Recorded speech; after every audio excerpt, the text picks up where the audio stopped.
Christina was attending a boarding school in Apache, Arizona back in October 2006.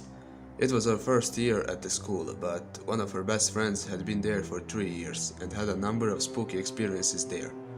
For example, one day when she was walking past the stairs that led to the second floor, she heard what sounded like a little boy laughing, and she could hear his footsteps going up the stairs. To investigate, she went up the stairs and looked down the hallway, but she saw nothing. She checked all the upstairs rooms, but she saw and heard no one.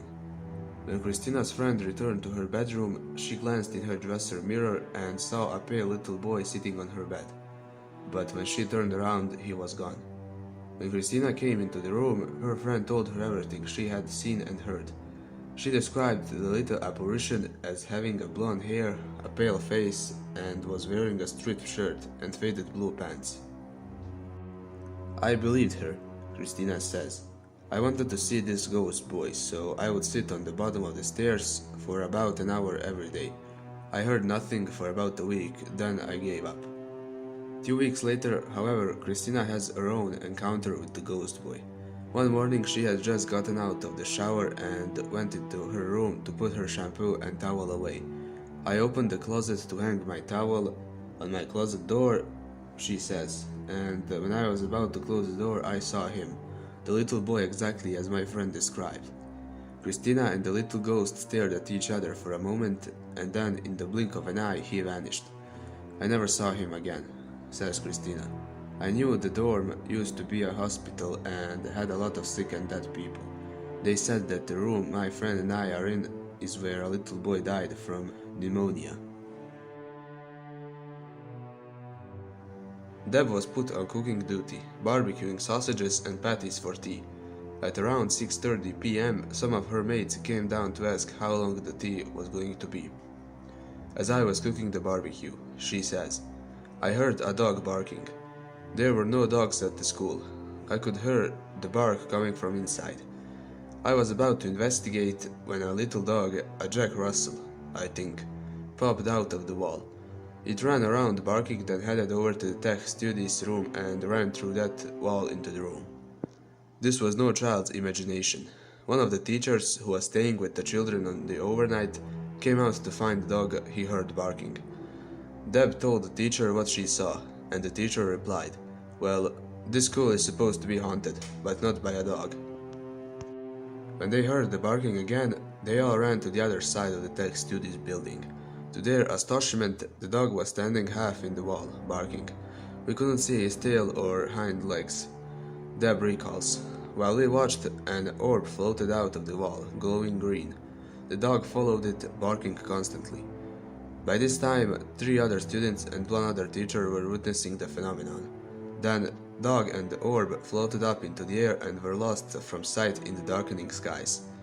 I have never seen anything like this since, Deb says, but some 12-year-old students supposedly caught video footage of a green orb earlier, around 1988 to 1989.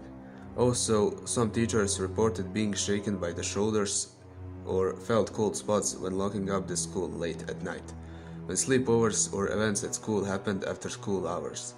I guess my old school was haunted, but whatever was happening never hurt anyone, just freaked us out. For a number of years, CV worked at a daycare school and had many times heard stories about the ghost of a little boy who occasionally appeared there. For example, when a number of children were waiting outside for their parents to pick them up, he would stand among them, confusing the staff as to how many children were actually there. CV was skeptical about these stories until a friend had first-hand experience with a little ghost. On this particular night, CV, a friend, and her husband were at the school helping to set up the kindergarten for the new school year. It was about 8 p.m. when the husband came in from outside and said that he had seen a little boy out there. He tried to talk to him but got no response. He assumed it was the son of one of the other co-workers, and he told her that she should keep an eye on him because it was getting dark and cold outside. The co-worker just gave him a puzzled look and said she didn't know what he was talking about. The man looked toward the door of the back room where the child stood, looking at him, and again asked the co-worker why she would let her son run around outside in the cold and dark. Now, a little confused, the co-worker replied that she had not brought her son with her.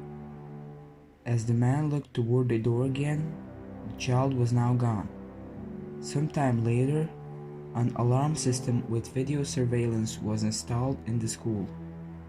One day, the director called in some of the co-workers to tell them they had something on tape, CV says.